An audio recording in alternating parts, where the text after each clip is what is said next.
Jai Kunj Bihari Jai Radha Madhav Jai Kunj Bihari Srila Prabhupada ki God Premanande Hari Hari Bol. All glories to assembled devotees.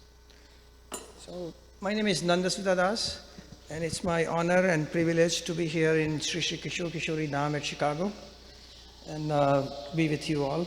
And of course, you will be tolerating me, so I'm thankful to you. I have been coming to Chicago for many years, and mid-year meeting of North American GBC and leadership team is commencing their meeting for next 3 days.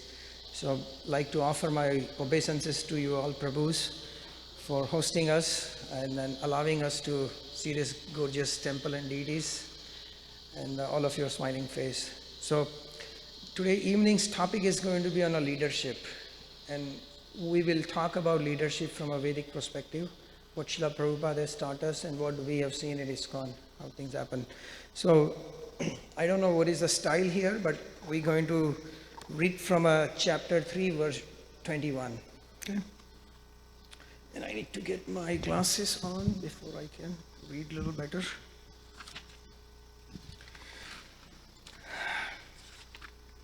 Om Ajnanatimidandasya Jnanandjana Salakaya Chakshu Unmilitam Yenam Yasmai Shri Guruve Namah Shri Chaitanya Manobhistam Stapitam Yena Bhutale Swayam Rupa Dadatmena. You all can chant. Swayam Rupa Kadamayam Dadati Swam Padakam Vandeham Shri Guru Shri Vaishnavam Tikada Kamalam Shri Guru Vaishnavamscha Shri Rupa Sarvagyatam Sahaguna Raghunatha Tvam Tvam Disam Sadvaitam Swadhutam Parijana Sahityam Krishna Chaitanya Devam Shri Radha Krishna Padan Sahaguna Lalita Shri Vishakha Vamsucha He Krishna Karuna Sindhu Dinabandhu Jagatpate Gopisha Gopika Kanta Radha Kanta Namastute Tapta Kanchana Gaurangi Radhe Vrindavaneshwari Vrishabhanu Rude Premi Panamaini Hari Priye Vanchkalpa Tarubhesha Kripa Sindhu Varecha Patitanam Pavanebhyo Vaishnavebhyo Namo Namah Shri Krishna Chaitanya Prabhu Nityananda Shri Advaita Gadadhara Srivasadi Gaura Bhakta Vrinda Hare Krishna Krishna Krishna Hare Hare Hare Rama Rama Rama Hare Hare. Srila Prabhupada ki. So this is a very famous verse, talks about leadership based on a Bhagavad Gita 3.21. So we will just read it in a Sanskrit. Yad yad acharati shreshtas. Please repeat. Tat tad evetaro jana sayat parmanam krute lokas tad anuvartate. Yad yad acharati shreshtas tat tad evetaro jana sayat premanam kurte lokas tad anuvartate. Yad yad acharati shreshtas tat tad evetaro jana sayat parmanam kurte lokas tad anuvartate.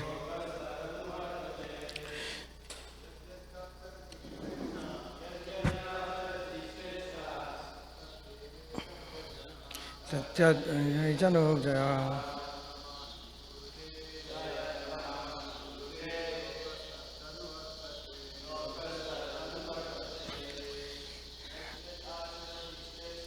Yad yad acharati shreshta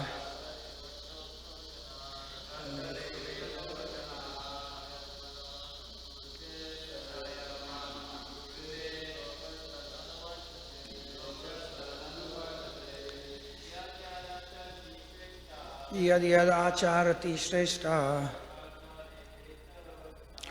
tat tad evetaro jana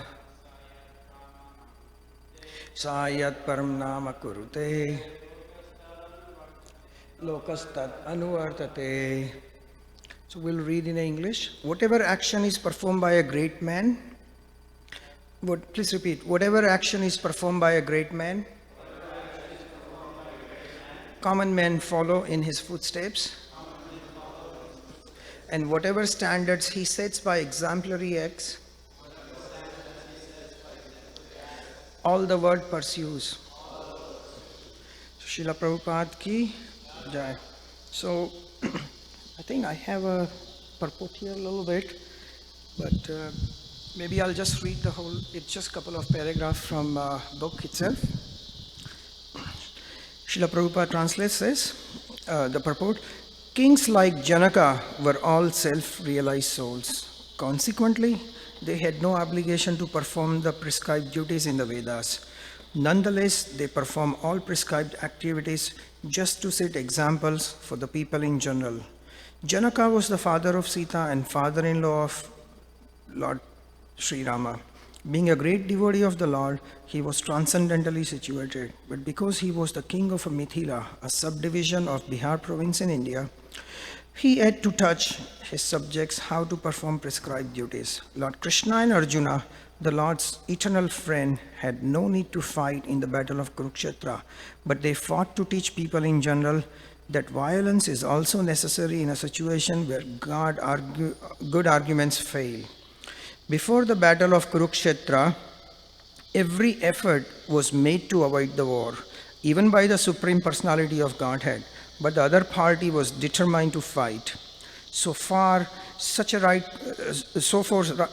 cause, there is a necessity for fighting. Although one who is situated in Krishna consciousness may not have any interest in the world, he still works to teach the public how to live and how to act. Experienced persons in a Krishna consciousness can act in such a way that others will follow, and this is explained in a next verse. So this verse, or this chapter is called Karma Yoga, in Sanskrit by Lord Krishna is talking 4 different themes here, and one of the most important topic in a Bhagavad Gita is called Yoga Ladder. Is explained in the beginning of this chapter, and I don't know what is the verse you read every evening, but this was assigned to me before I came. They said, please speak on this verse. So I have a little PowerPoint presentation here, and here on the wall or on a whiteboard, there is, you see the red color. I'll just read it again. That's basically Srila Prabhupada has talked about this in one of the class somewhere. So people in general always require a leader who can teach the public by practical behavior. So red word is a practical behavior. Okay? A leader cannot teach the public to stop smoking if he himself smokes. We all agree?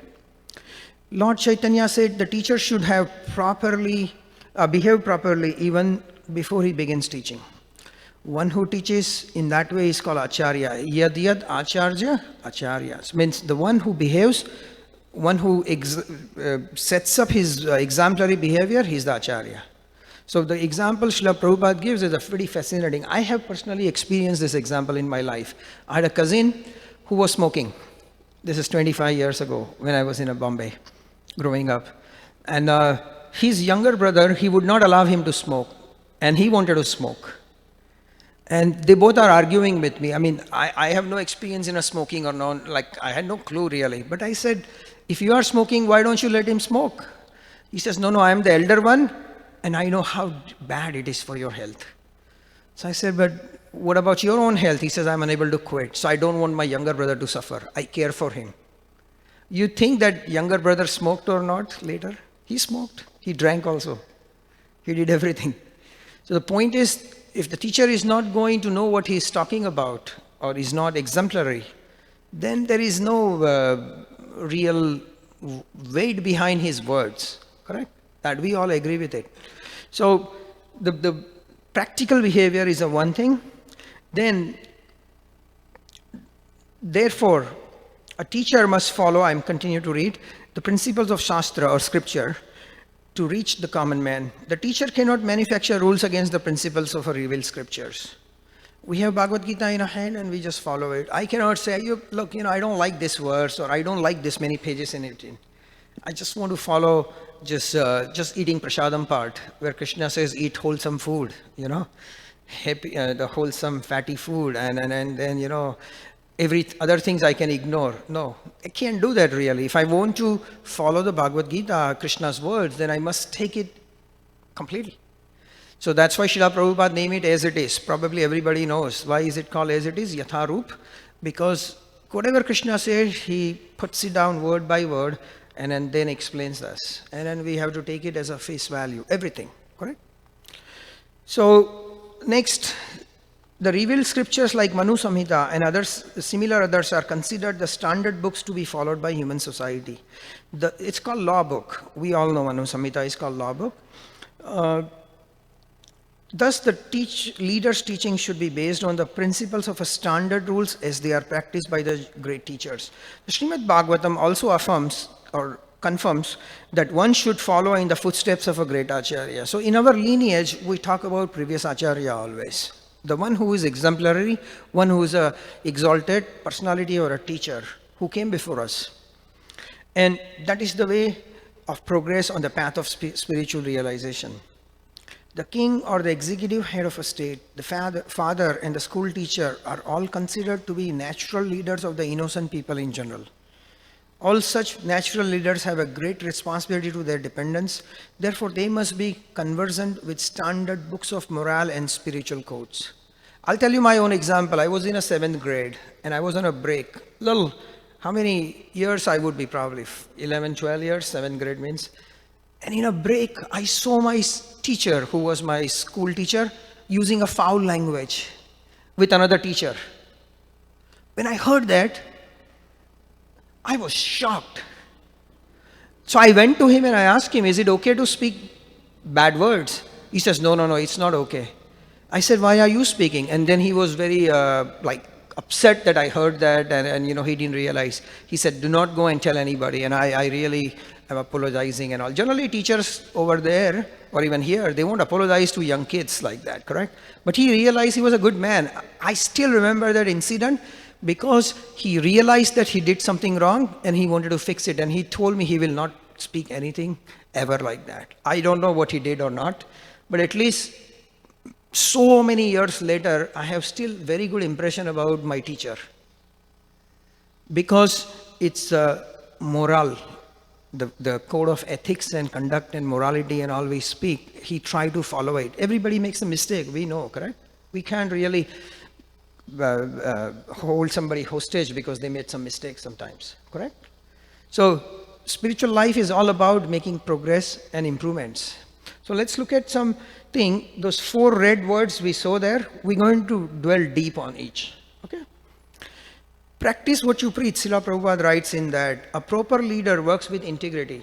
A leader should be genuinely, righteous person. He cannot be just fake about things. He cannot be just saying one thing and doing other things. So when we believe in something, okay, we put it in a practice and then we talk about it. Otherwise, we should not talk about it. We keep quiet. Because our words have no value. Why does politicians are not valued sometimes? I'm not saying politicians are good or bad, but I'm just saying that because they make all kind of promises. Okay? That there is going to be a wall between US and Mexico by some famous politician has said, or so-and-so community members will not be allowed to come in the United States. I mean, all kind of stuff. Very difficult to implement some of the policy. Or our other politicians have said, we're going to have no tax. How is that possible? So they don't practice what they preach. They just say what people like to hear. You understand? And that's not what Krishna consciousness is all about. Srila Prabhupada talks about the qualities of a leader. A leader must be. So this is from chapter 16, and Devi and demoniac, the godly and demoniac qualities are explained there, correct? Verse 1, 2, 3, 4, where he writes that self-control, austerity, pure, tolerance, honesty, the wise, learned, and religious. The leaders should have these qualities. A spiritual leader at least should have all these things. We expect that in leaders. correct? But second point is even more beautiful. Srila Prabhupada said these qualifications are not very difficult. Simply repeat the message of previous acharya, he says, and practice what you preach. If we just follow these two, we follow what our acharyas or scriptures have told us, and we just practice what we are preaching, then our life will be sublime. It's a simple message in some sense, if we look at it, correct? That we follow 4 regular principles: no onion, no garlic, no this, no that, whatever, correct? And we just follow it, and it becomes easy. I mean, it doesn't become like some kind of a thing. Every morning we have to think, do I need to follow this principle today? Should I twist it? No. Once we decided we are going to follow it, we follow it. It just becomes easier and easier. Isn't it? We all have done it. So, practice what we preach. And the last point is, from Bhagavatam, there's a verse, translation: the pure devotees of the Lord, like Brahma and persons in the chain of disciplic succession, do not do anything to instruct their subordinates without acting accordingly themselves. Means they perfect themselves. I cannot teach trigonometry unless I know trigonometry, correct? So if I don't know anything about Bhagavad Gita, I should not speak about it. If I do not know about, how to construct the building example, then I shouldn't talk about constructing a building. There's another things whatever I know, I should talk about it. So I should be an honest man, correct? Second point Srila Prabhupada mentioned in there is follow the scriptures. What happens is when we follow the scripture, saksa chakshu, chakshu means eyes, and shastra, we see from the eyes of a shastra, seeing, reasoning and acting by the lights of the scripture, we must read and know what is bona fide and what to follow. Just because something is given to you in a Sanskrit, example, do you think it makes it a bona fide scripture? Question. If I give you a book in a Sanskrit and say this is a Vedic book, do you have to believe it's a Vedic book because it's in a Sanskrit? No. You need to go to an expert who knows Sanskrit and say, what does this mean in English? Because I only know English, correct? And he says, oh, this means that, you need to go in the middle of a night in a Bank of America locker and steal the money there. Something like that. So, are we going to believe something because something is in a Sanskrit? Or at the same time, something is only in English, and are we going to reject it? Because it is written by some Bob, let's say Cohen, who we don't know who he is, correct? Yes, if it's in English, but follows the scriptural junction, he follows the spiritual authorities, and in the meaning and tatparya, that's a Sanskrit word, means the end and the meaning, what he's saying, resonates with what Acharyas and Lord Krishna wants us to do, then that's a scripture. That's why all this Maharajas and a lot of ISKCON devotees write new books. What are they talking? It's the same old knowledge if we look at it analytically. But they write new books, so they present the ideas based on a samay, patra and a kala, or the time, place and circumstances, correct? Based on the current analogy or society's morals or behaviors or what they understand, the language and so forth, correct?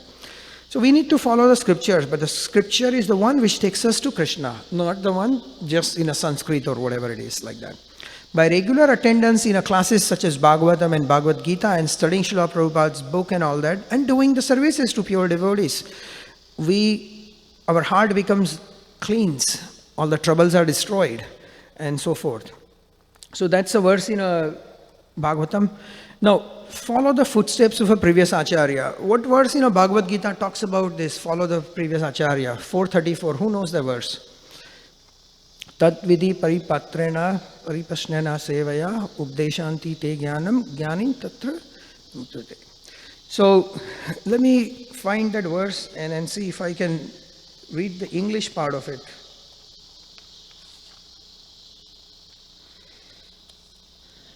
Just try to learn the truth by approaching a spiritual master, inquire from him submissively, and render service unto him. The self-realized soul can impart knowledge unto you because they have seen the truth. Self-realized means your gurus or the advanced devotees are self-realized, correct? They're going to impart knowledge unto you and in us because they have seen the truth. So we need to approach the scriptures or guru and learn what is right or wrong. Correct? Then only we're going to know what it is. We're going to talk about leadership quite a bit in next some time. But we want to understand that whom should we follow really? So here Krishna is very clearly telling Arjuna, do not follow your uncle, grandsire, Bhishma, your teachers, or Dona and all that. But go to the realized soul. And in this case, Krishna himself is the realized soul. Correct? And he speaks the entire Bhagavad Gita to Arjuna. Now, there's another one that's I think 7:15 from Bhagavad Gita. We have to follow the footprints of the acharyas. Nama duskritino mudha. That verse, if you heard of it, that's the third line from that Mahajano yena gata. So, maybe no, not that. So we cannot understand higher things unless we follow the footprint of great personalities. That's given in a lecture. I don't know where is this Mahajano Yathagata references. Huh? Mahabharata it is? Okay. Somebody's done. Okay. So it says it is useless to obey an imperfect person. To follow the footsteps of a previous acharya. In a Sanskrit there is a saying called Graham Andakupam. Means a blind is following a blind and then their home is going to be the well. Because they are going to go in a ditch or well and they can come out after once they go in. Imagine you are in a big jungle and you are following somebody who is blind and you yourself are blind and they go in a 50 feet deep ditch or well. What's going to happen? They die. That's how people used to die in olden days, by the way. They go from one town to another and they go into some kind of a ditch like that or a hidden well and there is nobody around to pull you out and you die. So here it says that, you can go to the blind person to save yourself. But you can go to the lame person, and Srila Prabhupada had given a nice analogy. Westerners are like lame and Indians are blind. Something Eastern philosophy, Western philosophy, we combine the knowledge and power and we will be able to save the whole world. You know what I'm talking, correct? So, foolish is described in a Bhagavad Gita 7:15. And it says there are superficially educated and the real knowledge is a Krishna consciousness, but the people don't believe in it and they believe in such things. Such people are personally leading human society nowadays. We don't find the sadhus who understand the Shastra are leading us. That's the problem. Or sadhus who follow the previous acharyas following us. Thus we are seeing a lot of difficulties in the world. Correct? And let me continue. Third point there was a responsibility to dependence. So what happens is that once you become a leader, we have a responsibility to dependence. So if you're a father or a mother, you need to teach what is right to your children. Or in my cousin's case, he was trying to teach his brother not to smoke. But he was not leading by example, so there was no effect of that good advice. The advice of not smoking was perfect advice, correct? But it didn't have any effect because he was not responsible enough himself, correct? So when Krishna conscious person is elevated to a responsible position, he never becomes puffed up. Rather, he becomes more humble, correct? And just like a tree, when one laden with the fruits, so there is a very famous verse, Trinadapi sunichena tarorapu saishuna amanina manadena kirtanaya sadahari. We sing that verse every day morning. We want to become humbler than a grass, tolerant than a tree. Everybody knows that.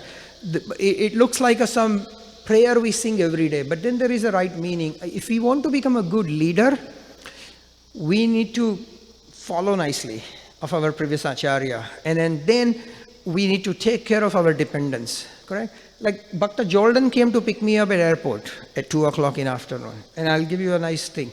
As soon as I came, he texted me before even I landed, Prabhu, I'm waiting here, call me or something. It was very nice, very welcoming. He welcomed me in his text message. And then as soon as I went there, he helped me load the luggage. And then first thing he says, Prabhu, here is some water. Probably it's hot here. And I was very happy. I mean, not that I was thirsty or anything, but I appreciated that small gesture by him. And then he said, I'm going to take you and this is going to take this much time. And, he was a just perfect, a friend or, he was just absolutely nice experience just as soon as I landed here, and everything went right. As soon as I came in a temple, he said, Prabhu, let's go eat prasadam first. Okay. So I said, no, let's pick the luggage first. So he showed me the room up there somewhere, and then brought me down, gave me a plate of prasadam, and like it was pakka, everything. Gave me a network password and all kind of stuff. So see, the point is, he acted like a leader in that situation if you look at it. He knew what needed to happen. He knew that how to serve and how to lead. He made it very pleasant. So it's not like a leader is one who just gives a class, or leader is the one who just has a title, or some guru or sannyasi, or some temple president or so. Everybody is a leader in some sense or other. We all represent some sort of a leadership quality. Whenever we talk, we see somebody, we act, we behave in one way or other, correct? And we need to be careful how we do things like that. Now, who is a leader actually? A leader is the one who perfectly follows, okay? And let's look at, this is the definition Srila Prabhupada has given us. I have some quotes from Bhagavatam and other places now, we will see. Someone or something that leads or is able to lead, that's a Webster dictionary states, is a leader. A leader is not served, but his duty is to serve the people under his care. So, I gave an example of Bhakta Jordan today. He was supposed to help me, but he's a leader in this true sense because, he helped me out with what I needed and, what I needed to settle in here quickly, correct? A spiritual leader, who is spiritual leader? They lead others into their own encounters with God. Means leader takes us near the God, actually. He takes us near the lotus feet of the Lord and Srila Prabhupada, not kicks us out from there or takes it away. They lead others to discover their own purpose and identity. We all have some purpose and some identity. That's why we are here. They lead others into transformation, not just production. Production means, do this, do that, do that. That's not the reason. We need to churn the heart into a purity and become a better devotee. And the leader helps us do that actually. Sometimes a pujari, they may just think, they are just doing a pujari service. But some people come and see the deities and they fall in love with the Krishna, seeing how pretty and beautiful he is dressed and taken care of, and they become devotee. How many of you have heard such stories? They see the deity, they've never seen anything profound like that. And their heart transforms. So who should be thanked for that? Pujaris, correct? Who got up so early, took so much effort, worked very hard, and sacrificed their own time and energy and all that to serve the Lord. So there's a lot of sukruti. And in that instance, Pujari is a leader. Now, they impact their atmosphere. They make everything in a mode of goodness, spiritual leader, correct? Their presence, everything becomes effulgent. They help people see old things in a new ways. They don't change it. They just give a different perspective. And then they help people, they gain a following because of who they are, not because of the position they hold. You understand? People love them when they see them. It's not like because so-and-so is a big GBC man or big sannyasi or big so-and-so person or big, they love him. No. Even in a material world, we see a lot of people like Ronald Reagan. I don't know much about him personally. He was a president in 1980. He passed away 10 years ago. And in California, there were people waiting in a line for 10, 15 hours just to offer their last respect, to him. They loved him so much. I don't know. I was impressed seeing that kind of a love towards him. And I thought, wow, if a politician who just was a ruler for 4 years was loved so much after so many years, that means he must have done something great, So, it's a position they hold, that's not important. It's what they do and how they do that's important. So we see managers versus leader. A good leadership is not just a matter of making things happen. It's a matter of making essential things happen and treat people right. Correct? Helping people feel good. That example I'm again repeating of Bhakta Jordan. He made me feel really good today. You can see that, correct? How many times I said that, Prabhu, today? 4 times? And This is what the leadership is all about, making people feel good about who they are and an atmosphere around them and everything, correct? Leaders need to have a vision, but they also need to know how to convince others that their visions can manifest. Okay, I mean, having a vision to open a casino in Chicago is a bad vision, I would think, probably, correct? So we need to know what is the right vision and all those things. At the same time, they should be able to convince the people that what is the right stuff. When I see that board there, the poster, September 17th and today is August 8th, that means, another 40, 50 days away, correct? There's a festival in some plaza somewhere, ISKCON 50 and all these things. So there is a vision about some program, correct? And they are working on it and they're inviting people, informing them, and I'm sure the festival will be very big successful because it's a joyous celebration of ISKCON 50. So the leadership in a temple is actively seeking to engage devotees in a positive steps. You can see that just based on the boards there, correct? On those postcards. Whatever that's called, banners. So this statement was given by Bhakti Tirtha Swami. What is spiritual leadership? What we see on our top boss, he tells something and others are pulling. The leader is the one who leads from a front. The picture shows the difference between Vedic way and a Western way. In a Western way, there was a stick in a hand and they would, donkey, what is donkey is given? A little stick and a carrot, correct? So that's a typical leadership in a corporate world and so forth. But in a spiritual leadership or in a Vedic way, everybody does it together. It's not like gurus are excused to chant 16 rounds, correct? Everybody has to follow 4 regulative principles, everybody has to chant 16 rounds, and then everybody does things together, correct? Of course, we give them a more respect and they're more qualified and then take guidance and all that. But the principles of Vaidhi Sadhana Bhakti are followed by everybody in a society, all from top level man to whoever is a one day bhakta, person who just walked into our temple, correct? So, humility is a quality of a spiritualist. All good leadership is spiritual. Even though materialists may not realize this is because good leaders try to bring out best in the people. It doesn't matter what the organization or coalition is there. Bringing out the best in other means celebrating their spiritual nature. Spiritual leaders address the ultimate point of human life, progress on the spiritual path, and teach their followers to reinstate themselves in devotional service to God. I love this quote by Bhakti Tirtha Swami. It's amazing, isn't it? How he writes it, that what should be the quality leader must possess. And then when we see person behaving like this, automatically everybody is going to follow them.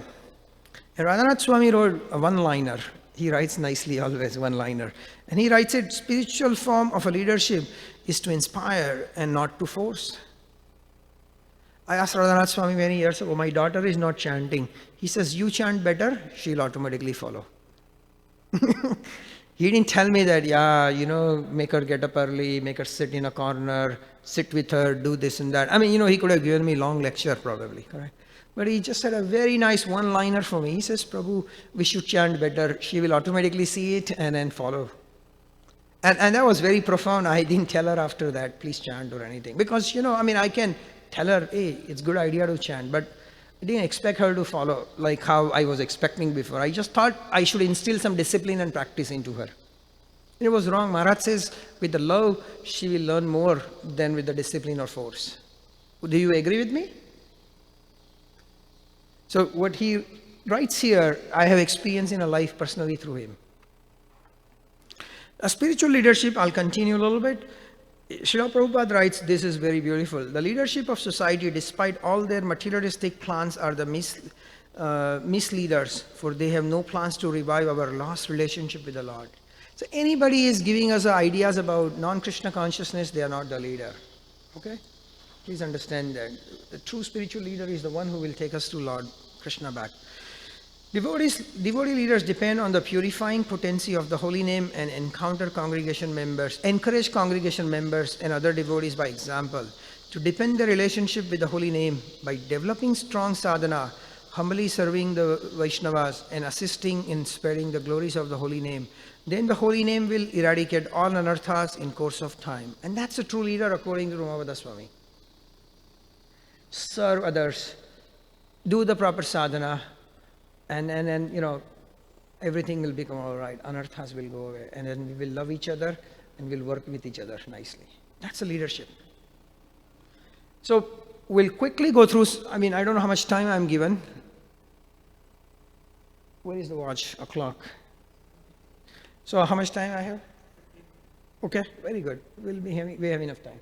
So there is some styles of leadership. Let's talk about it. Okay, and then we will look at the examples from scriptures. I'll go a little quickly. An authoritarian leadership is a very common style.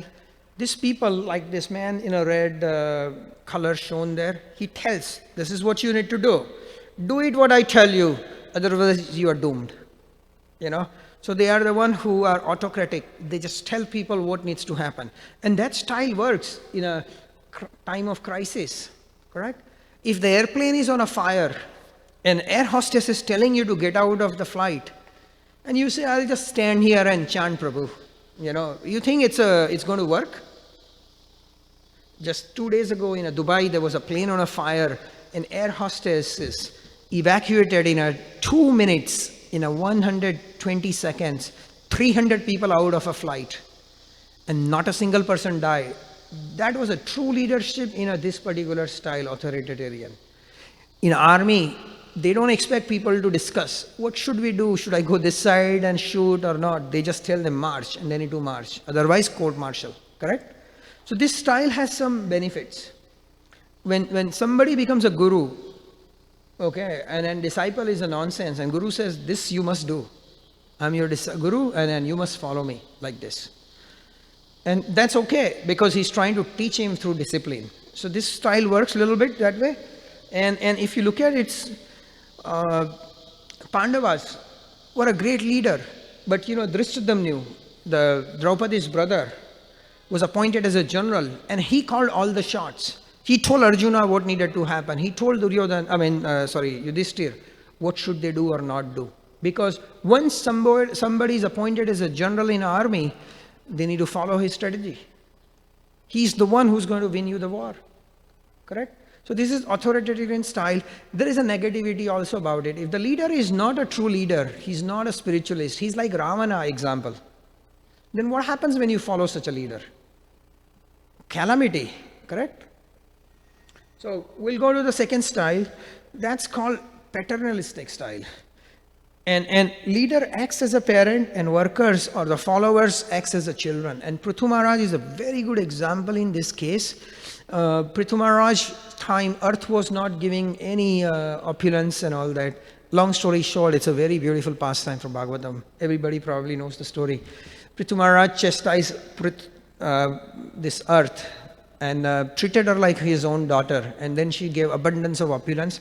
And every subject in a civilization was happy and everything became auspicious. That kind of a story is there. And this earth in a Sanskrit is known as a Prithvi. Prithvi means the one who is a daughter of a Prithu.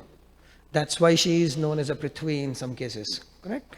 So this is a paternalistic style where in a family, mother or father says, please study this. They get Sham Danda Bhed, means they show discipline, they're a little bit of chastisement. Sometimes they're nice, sometimes they're strong, all that kind of stuff, to make the child learn maths or learn spiritual subject or whatever parent is trying to teach them, correct? So paternalistic style of leadership works nicely in a lot of cases, even in a corporation and all that. You see somebody as an elder in a family, in a company, in a team or and all that, and then people tend to listen to them because of the experience, not because of the position they hold, okay? Next style of leadership is a democratic, which we all know, I don't need to discuss it. And Srila Prabhupada himself, the example you see, is called GBC body. When Srila Prabhupada set up a GBC body in mid-70s, in a Mayapur they had a meeting, he himself would raise the hand and wait for his turn to come. Otherwise, he is a founder Acharya. All the people who attended the meeting were his disciple. But no, he wanted everybody to have some say in it. He appointed first 8 GBC members and then gave them authorities and power and training and all that, correct? And what does the democratic system brings out? Brainstorming. The better ideas come out. Of course, democracy also has a a downsize. Everybody's just talking, nobody wants to do anything. You see that? Sometimes that happens. I mean, a lot of time that happens. So, I'm not saying each style is a good or bad. These are just different style we are exploring, correct? Next is a laissez-faire. This is a French word. What it means is this is a leadership style where leaders are completely hands-off. Like if I'm a businessman, I just tell my employees, do whatever you want to do. It's okay. You think it's going to work that way? What's going to happen to my business? It's going to shut down. Do we do that to our, in a temple we have administration, correct? There are pujaris and in charge and this and that. There is some leeway is given always, but then if they don't look after things or they just are completely hands-off, then what's going to happen? Things won't get done. But this style works in some instances, okay? And some instances it doesn't work. The bad example that's on a board there is a Dhritarashtra. Dhritarashtra himself was a blind, couldn't do anything, and he trusted all the not so good people for advice and counsel. Krishna comes and asks for 5 villages. Finally, he asks for very little land, and then he says, give me just tiny bit things. And then, you know all this story. What happened? Krishna kept trying for postponement of the war, or he didn't wanted the war. He was satisfied with a little 5 village instead of a 5 big province and so forth, correct? But only so much leaders can do. Ultimately, Krishna had to walk away. And then they tried to kill Krishna that time. You remember that? You know that, correct? Somebody tried to arrest Krishna in that particular assembly when Krishna was asking for 5 villages, and then Duryodhana says, not even give you the needle of, the head of a needle can go, correct? That much space. So anyway, next is a transactional leadership. In this particular leadership, we don't have a good example from a scripture because this is a very modern, like examples such as Microsoft. I live in a Seattle. They have a bell curve, means there are 5 people in a team and they will always give one person number 1 ranking and somebody is going to get 5th ranking, and the person who gets the last ranking is kicked out of the group. So then what happens? People are in a constant stress and they want to be number 1, and sometimes it's a competition, healthy competition in some instances, but in most cases it turns out to be the bad competition. You don't like the guy who is at number 1 because you don't want to be the number 5 or whatever in your team is. You're on a bell curve, means whoever is the last at the bottom are kicked out. That's what these companies do sometimes. And they lost a lot of productivity because people were constantly in anxiety, stress, and in difficulties. Okay? So, next leadership is a transformational, and this is exhibited by Lord Krishna ample time and time again. If we look at every pastime of Lord Krishna, talks about this type of leadership. Lord Krishna transformed the hearts of the devotees. Srila Prabhupada transformed the hearts of the devotees. And that's the leadership spiritual leaders evoke in a people. And then we look at quickly 2-3 examples. Like Arjuna during the Kurukshetra war gave all kind of good examples to Lord Krishna in a chapter 1 and a little bit in a 2 also. What did Krishna say? Shishtaste sadimam pandante. Please listen to me, I am your guru now. Okay, you are accepting me as a disciple. I mean, guru. Give up all this petty weakness, O Arjuna. Correct? And Krishna corrected him. He transformed his heart. The war was necessary according to Krishna because Krishna had already tried all these things, as I was saying a little earlier, for peace formula, correct? It was not working. Then he convinced Nanda Maharaj not to offer anything to Indra. In a Govardhan Leela, in a chapter 18 or something in a Bhagavatam, you see that Krishna is convincing, please don't offer anything to that. Give it to the Govardhan hill. And Krishna, then the torrents of rain happens and Krishna lifts the Govardhan hill. Everybody's under it for a week. And, Indra is finally blasphemed. We're going to look at that verse in the next slide. And Lord Brahma, when he stole the cows and cowherd boys, Krishna transformed again everything. So these are the transformational leadership quality Lord Krishna is talking. Each example what we are talking can be talked a whole day about, correct? So Lord Krishna was empowered. So in this slide, if you look at it, we don't have much time, but let's just read the last two lines. If I desire this real welfare, I dragging down from his material fortunate position. Indra, you may go now. Execute my order and remain in your appointed position as king of heaven, but be sober without a false pride. So Krishna chastises him, gives him a treatment, and tells him, don't be puffed up, be sober, and you are appointed leader. You don't own that position. You understand? And those who have read that part of a Bhagavatam knows what Krishna did to Indra. Because Indra just, what was a cloud's name? I forget that rain cloud that was Samavak, what is it? Samarthaka, yeah. So that cloud was ordered to be there for 6-7 nights and days. And then, everything was underwater. It was like Mahapralay.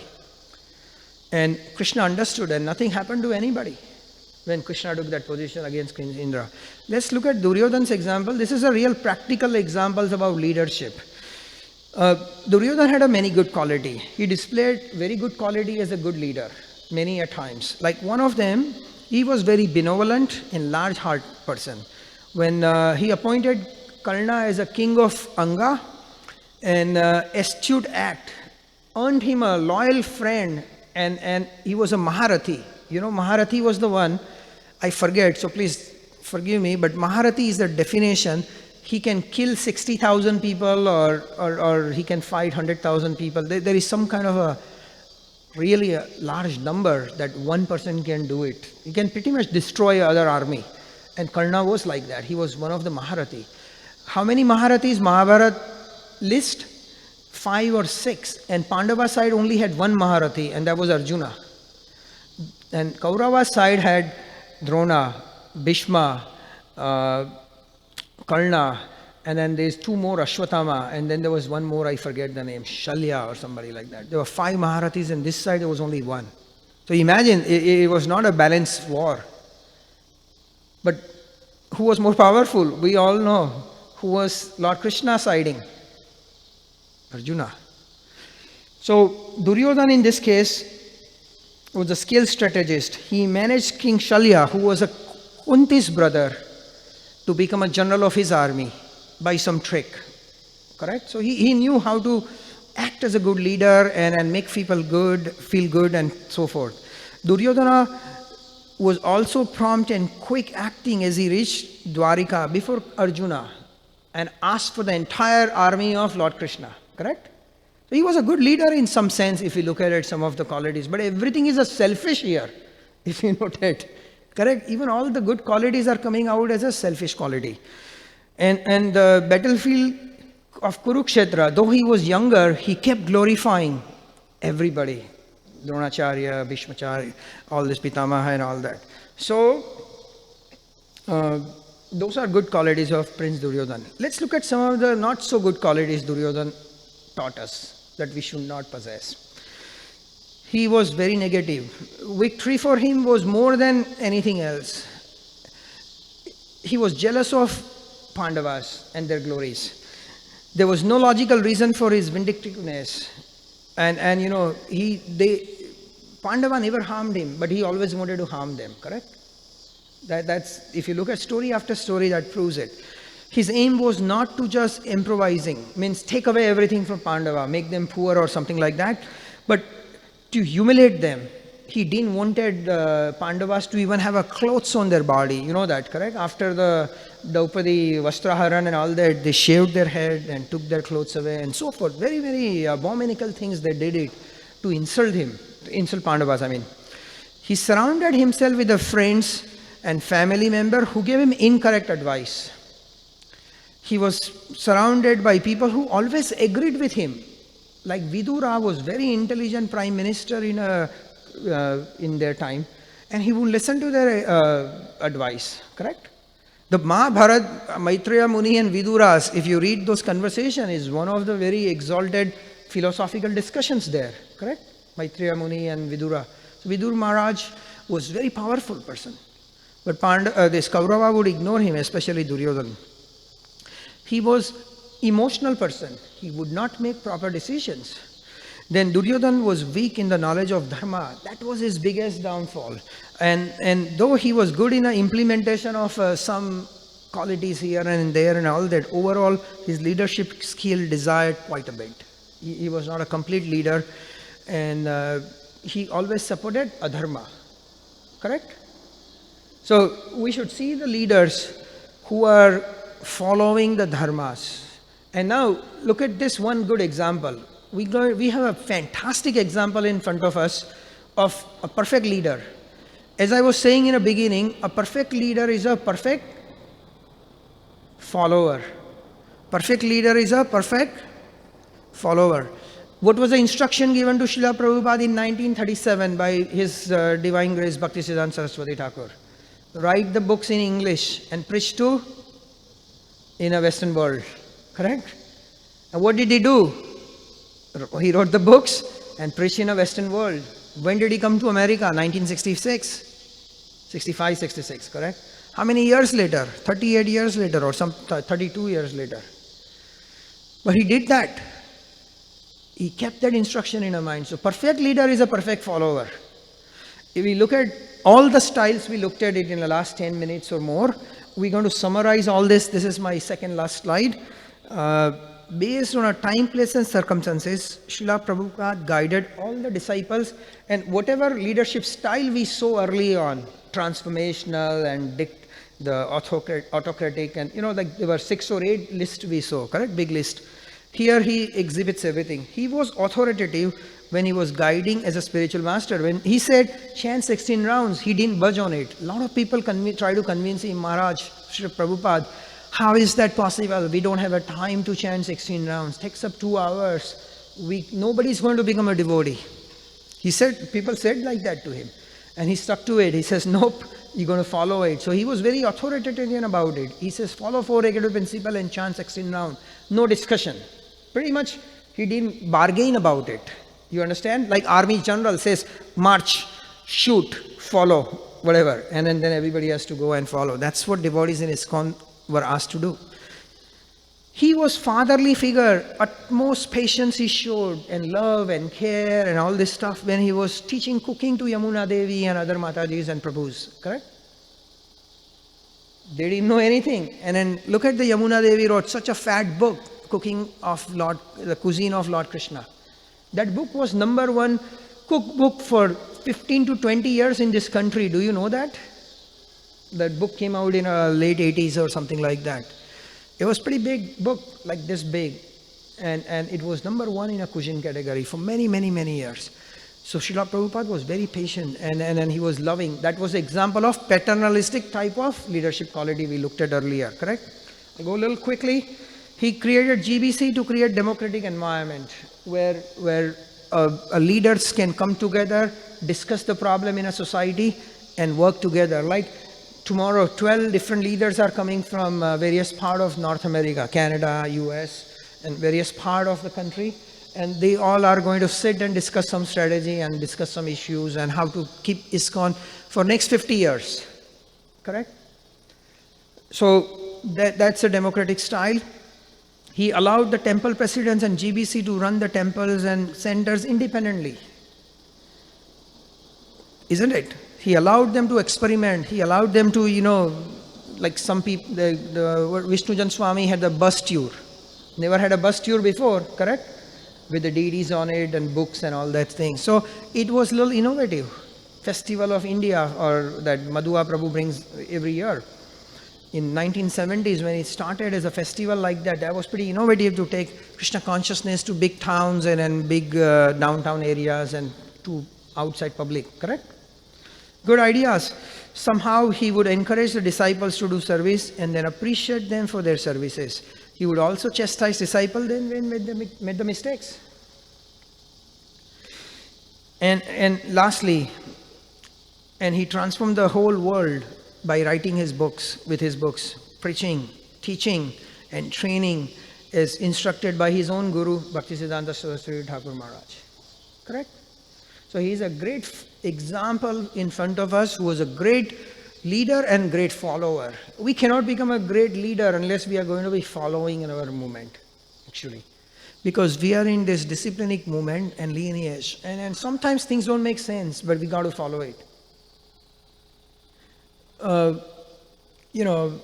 I mean, I have many stories, but I'll skip because of no time.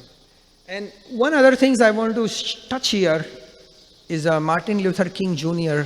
I have a spirituals from Bhagavatam also, but I chose to put this because, then people will just say that, okay, everything is from old time, we know all this. But even in the modern world, this philosophy works even in a materialistic people. So if you look at Martin Luther King Jr., the ultimate measure of a man is not where he stands in a moments of comfort and convenience, but where he stands at the time of challenge and controversy and crisis.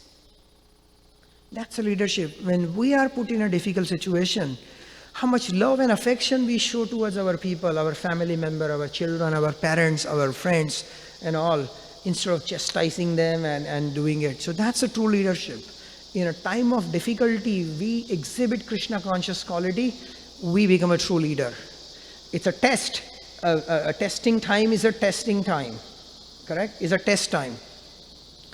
And I want to show you this last clip. It's a 1 minute. I hope you can hear it. And then I'll end here.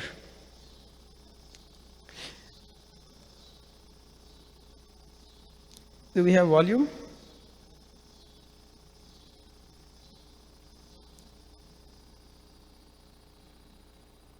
It's not coming.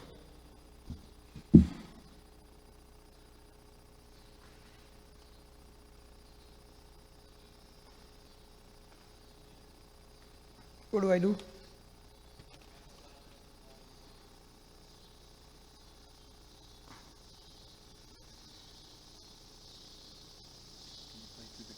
Yeah, we can list. Yeah. Okay, what we will do is, don't worry about video, but just listen to this audio, okay? How do I start now?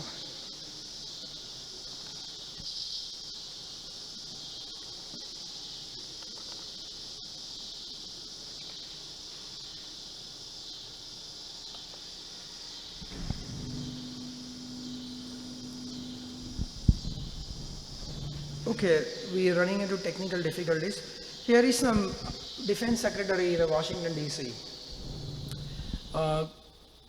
He talks about a leadership is a position that's given to us in some instances, like we are manager or boss or whatever we call it, correct? So he says that particular year when he goes to the meeting where thousands of people are waiting for him to listen, he was brought into first class. There was a chauffeur-driven car. He was put up in a very nice fancy hotel in Washington, D.C., like Fairmont or something. And then he was given a very nice cup of coffee, ceramic mug. And then, he's drinking and talking the speech. But then he says, now I have lost that position. He says, nobody came to pick me up in the airport. I came in economy class. I was not having any chauffeur driven. I took a taxi. I stayed in an ordinary hotel. And when I came, nobody offered me a cup of coffee.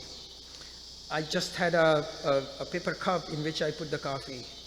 So he said that made me realize that all the honor, dignity, glory, respect, garlanding, what we do in ISKCON temples, that all was given to me is not because who I am as a person.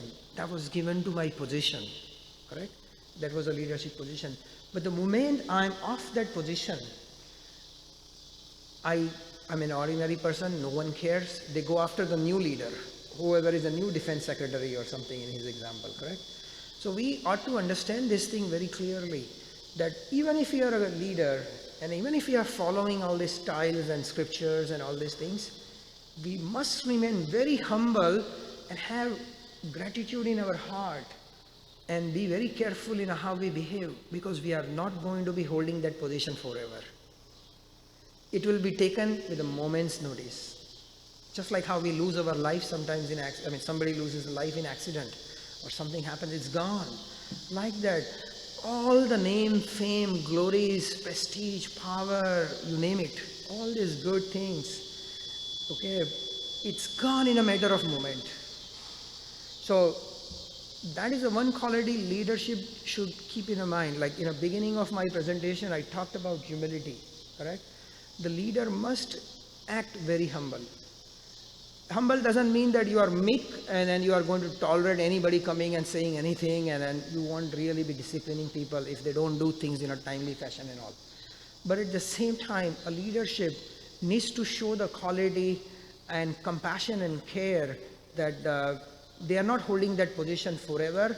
They are just the caretaker. The great example from a scripture, Lord Krishna, we saw earlier on the slide, was from Bhagavatam, Indra, correct? Lord chastises him, says, you are appointed in this position, go away, this is temporary, and be sober. And all leaders must keep that thing in mind. And as I was saying earlier, leaders are not just the GVC people or temple president and all. All of us are leader. In some sense, anybody who has been here and then they greet the new person who has not been in this building before is leading him to Krishna, correct? Like I came here and then one Prabhu came and says, where is washroom? What time darshan is going to open? What happens here? Okay. And with best of my ability, I told him, here is the restroom, you keep the shoes there. Please, here is a water fountain. If you are thirsty, drink it. Darshan will be opening, there will be prasadam. Here is our founder Acharya. And you know, like I did what I could do in 2 minutes. So every person must act as a leader and humble leader. So I'll stop here. Thank you for listening me. Hare Krishna. All glories to Srila Prabhupada. Srila Prabhupada ki. I don't know how much time we have, but if there is any discussion, I'm here, like to speak. But how much time we have, Prabhu?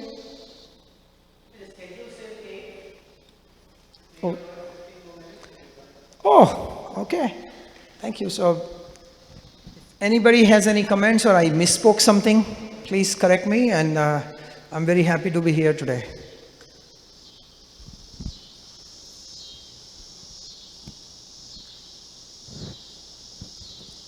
Yes, Prabhu. Among the different leadership styles, you want this?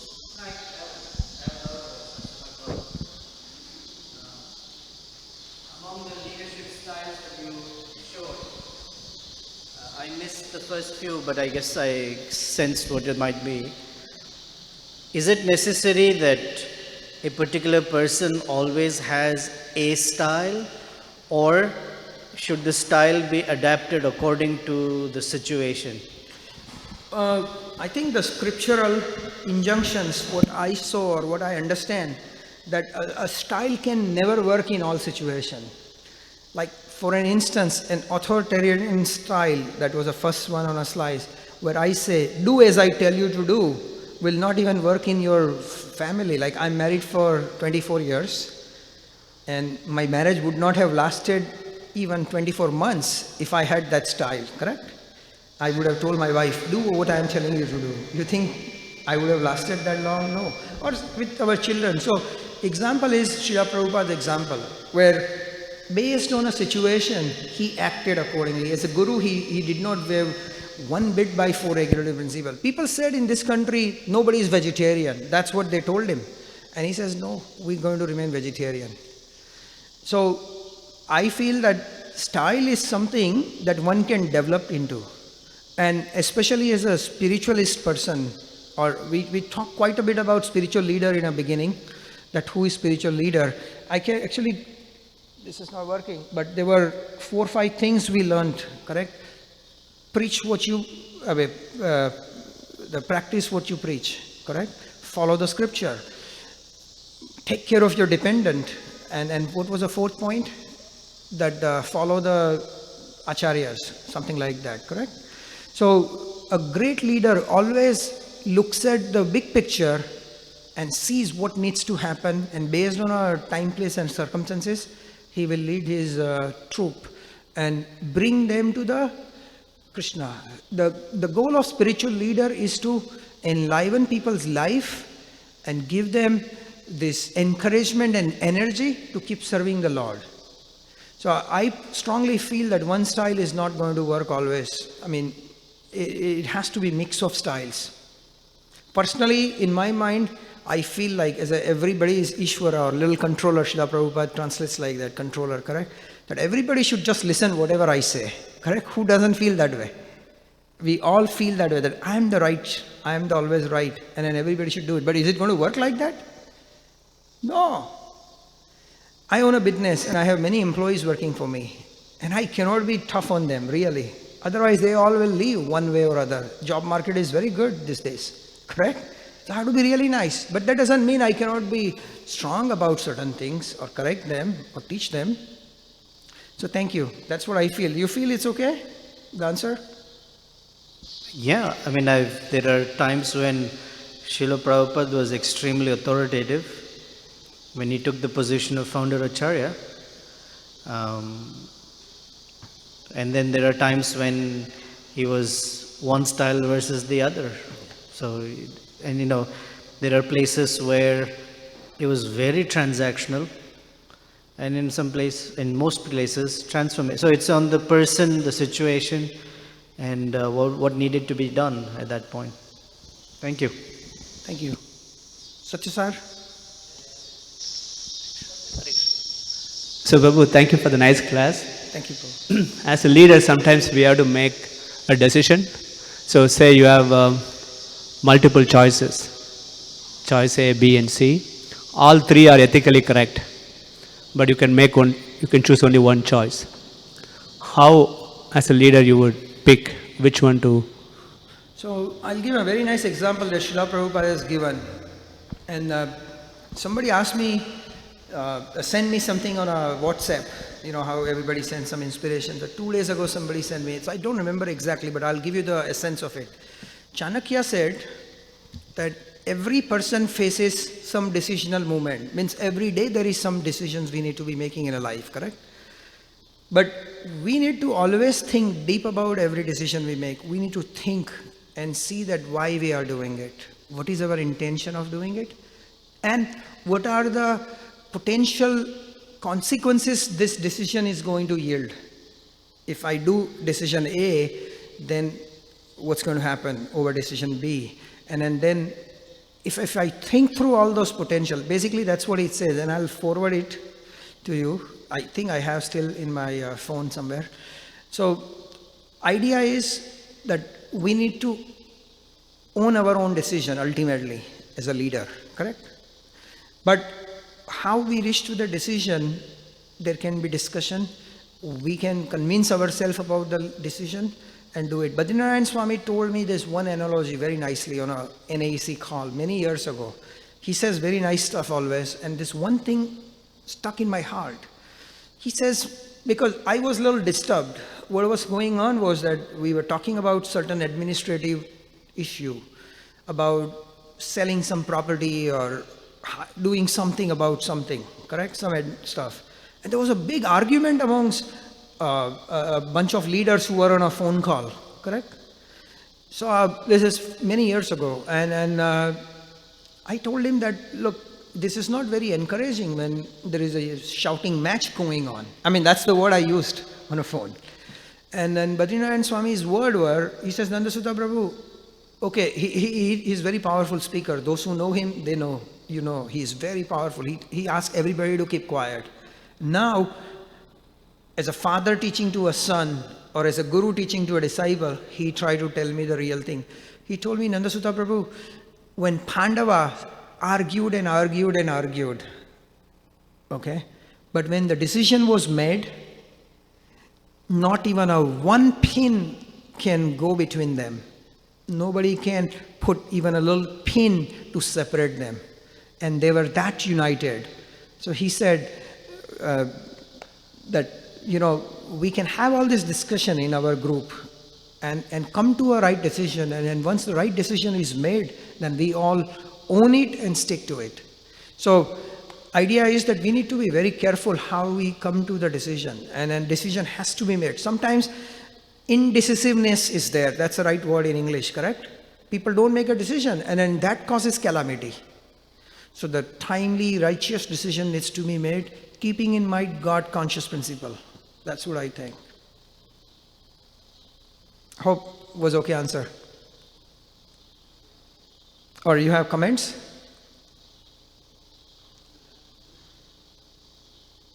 But my question is, you have multiple ethically or morally correct choices. Which one you would pick and how would you pick as a leader? I think you addressed 50% of the question. Well, We can take it offline and discuss. the problem is, Prabhu, there is no real one good answer.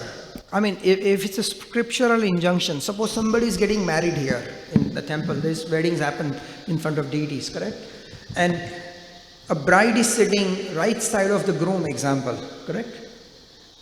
And then there is somebody is asking that question and all. So what is the right decision in that case?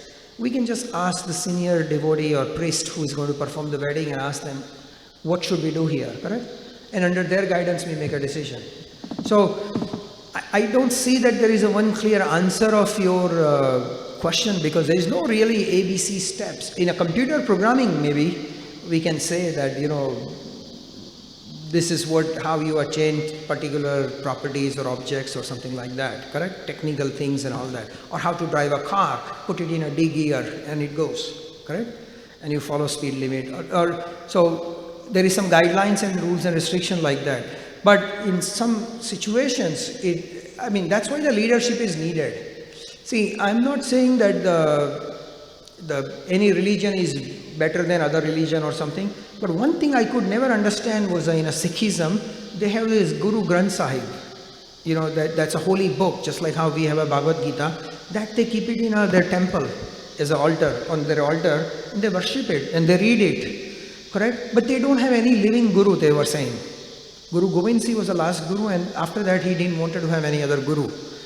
But my problem is, having been devotees for 24 years, 25 years, if I don't get my questions answered with some discussion with senior devotees or peers and so forth, I don't know how I can live with it. So I'm sure that some people love that kind of a philosophy, that no one tells them what to do. They just read the book. If it's there in the book, they follow it, otherwise not, correct? But in our instances, Srila Prabhupada is a living guru system for us, correct? And we go to our gurus and ask for guidance.